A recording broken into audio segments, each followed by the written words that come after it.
नमस्कार, आप सभी का स्वागत है हमारे यूट्यूब चैनल न्यूराज क्लासेस में। आइए आज की इस वीडियो में करंट अफेयर से संबंधित महत्वपूर्ण प्रश्नों पर चर्चा करेंगे। ये प्रश्न परीक्षा की दृष्टि से बहुत ही महत्वपूर्ण होंगे। आइए शुरू करते हैं। इस वीडियो का यह पहला प्रश्न है, भारत की G20 समूह की अध्यक्षता का विषय है। ऑप्शन दिए हुए हैं। पहला ऑप्शन है अतिथि देवो भव, दूसरा है वसुधैव कुटुंबकम, तीसरा ऑप्शन दे रखा है हिंसा परमो धर्म और चौथा ऑप्शन है अस्तु मा सद्गमय। इसका जो राइट आंसर है वह है ऑप्शन नंबर 2 यानी कि वसुधैव कुटुंबकम। भारत 1 दिसंबर 2022 से यानी कि 1 दिसंबर 2022 से और 30 नवंबर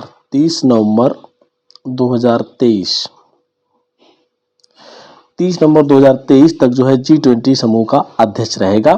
प्रधानमंत्री श्री नरेंद्र मोदी जी ने G20 समूह की अध्यक्षता के लिए लोगो, थीम और वेबसाइट लॉन्च की है। तो वसुधैव कुटुंबकम का वाक्य जो है, ये वसुधैव कुटुंबकम का वाक्य जो है ये प्राचीन ग्रंथ हमारे महाउपनिषद से लिया गया है। किससे लिया गया है? महाउपनिषद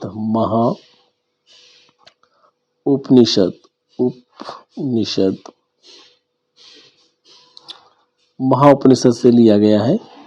और इसका जो लोगो है इस प्रकार है। देखिए G20 एक कमल के फूल पर पृथ्वी दिखाई गई है। इसमें भारत 2023 इंडिया लिखा है और ये इसका लोगो है वसुधैव कुटुंबकम। और इसका जो अर्थ है one earth, one family, one future, ये इसका जो है लोगो है और इसकी थीम है।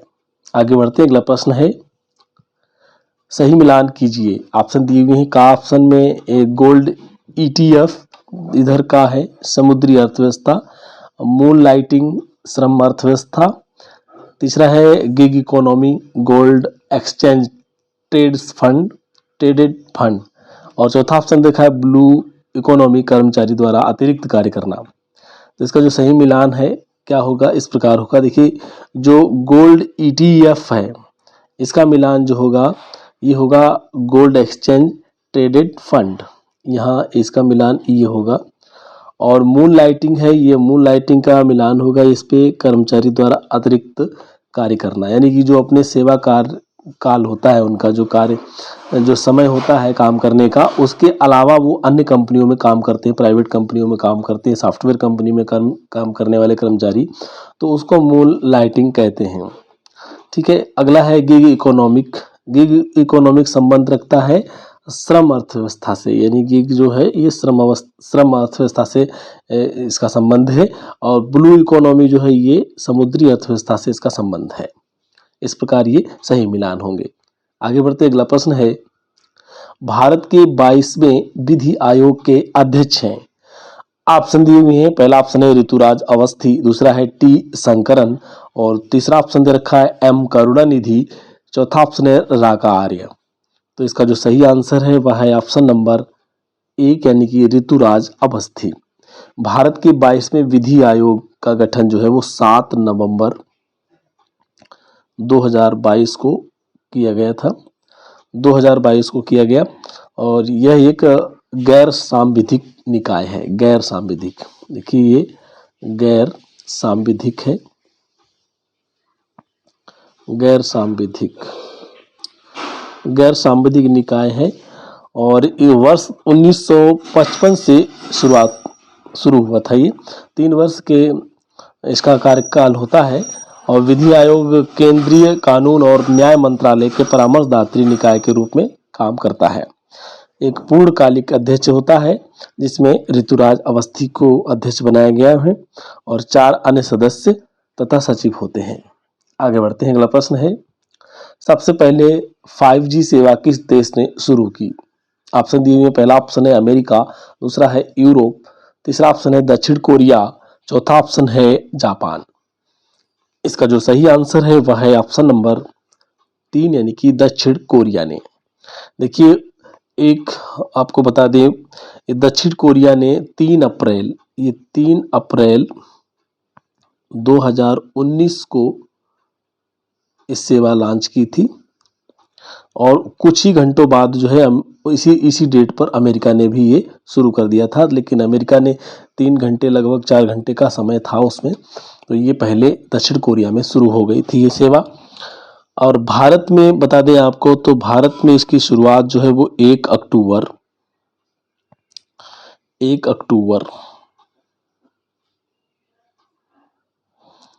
2022 को शुरू की, नई दिल्ली से इसकी शुरुआत हुई थी भारत में।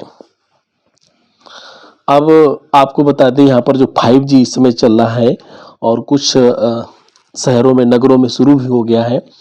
तो यहाँ पर देखिए 1 जी यानी कि 1 GB की शुरुआत कब हुई थी? तो 1 GB की शुरुआत जो हुई थी वो हुई थी 1980 में, 79 से लेके 80 में, यानी कि 1 G की शुरुआत जो है वो 1 G की शुरुआत 1980 में हुई थी। उसके बाद 2G आया, तो 2G की शुरुआत जो है वो 1990 में हुई थी। और 3G आया फिर उसके बाद, तो 3G की शुरुआत जो है वो 2000 में हुई थी। और फिर उसके बाद 4G आया, तो 4G की शुरुआत जो है 4G की शुरुआत 2010 में हुई। और 5G आया है तो इसकी शुरुआत जो है और मतलब 2019 से, और अपने भारत में 2022 से शुरू हुई थी। आगे बढ़ते हैं, अगला प्रश्न है, स्टील मैन ऑफ इंडिया के रूप में विख्यात थे। ऑप्शन दिए हुए हैं, इसका जो राइट आंसर है वह है ऑप्शन नंबर 4 यानी कि जे ईरानी। अगला प्रश्न है, दुग्ध उत्पादन में भारत का विश्व में कौन सा स्थान है? ऑप्शन दिए हुए हैं, पहला ऑप्शन है पहला, दूसरा है दूसरा, तीसरा ऑप्शन तीसरा और चौथा ऑप्शन है चौथा। इसका जो राइट आंसर है वह है ऑप्शन नंबर 1 यानी कि पहला स्थान है। आगे बढ़ते हैं, अगला प्रश्न है, वर्तमान में कौन सा देश G20 समूह का अध्यक्ष है? ऑप्शन दिए हुए हैं, तो इसका जो राइट आंसर है वह है ऑप्शन नंबर 4 यानी कि भारत। अगला प्रश्न है, अंतरिक्ष में उपग्रह प्रक्षेपण करने वाली भारत की निजी सेवा की पहली कंपनी कौन सी है? ऑप्शन दिए हुए हैं, पहला ऑप्शन है स्काई रूट एरोस्पेस और दूसरा ऑप्शन है स्पेस टेक, तीसरा है स्पेस किड्स, तो चौथा ऑप्शन है ध्रुव स्पेस। इसका जो राइट आंसर है वह है ऑप्शन नंबर 1 यानी कि स्काई रूट एरोस्पेस। अगला प्रश्न है, नवंबर 2022 में देश की एक निजी कंपनी द्वारा अंतरिक्ष में भेजे गए रॉकेट का नाम क्या है? ऑप्शन दिए हुए हैं, पहला ऑप्शन है प्रारंभ, दूसरा है शिवान, तीसरा ऑप्शन है विक्रम एस और चौथा ऑप्शन है ध्रुव फर्स्ट। तो इसका जो सही आंसर है वह है ऑप्शन नंबर 3 यानी कि विक्रम एस। देखिए इसरो ने 18 नवंबर 2022 को इस रॉकेट को प्रक्षेपित किया। यह भारत का पहला प्राइवेट रॉकेट है। ये प्राइवेट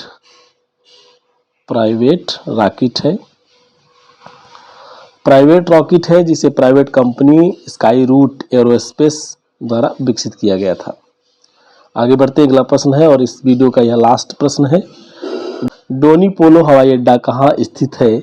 ऑप्शन दिए हुए हैं, पहला ऑप्शन है गुरुग्राम, दूसरा है चंडीगढ़, तीसरा ऑप्शन है श्रीनगर और चौथा ऑप्शन है ईटानगर। तो इसका जो राइट आंसर है वह है ऑप्शन नंबर 4 यानी कि ईटानगर में ये विकसित किया गया है। तो आज की वीडियो में इतना ही। धन्यवाद। अगर वीडियो पसंद आए तो लाइक ज़रूर करें, शेयर भी करें। अगर आप हमारे चैनल पर नए हैं तो प्लीज़ इसे सब्सक्राइब कर लें, जिससे आपको अगले नोटिफिकेशन सबसे पहले प्राप्त हो सकें। धन्यवाद।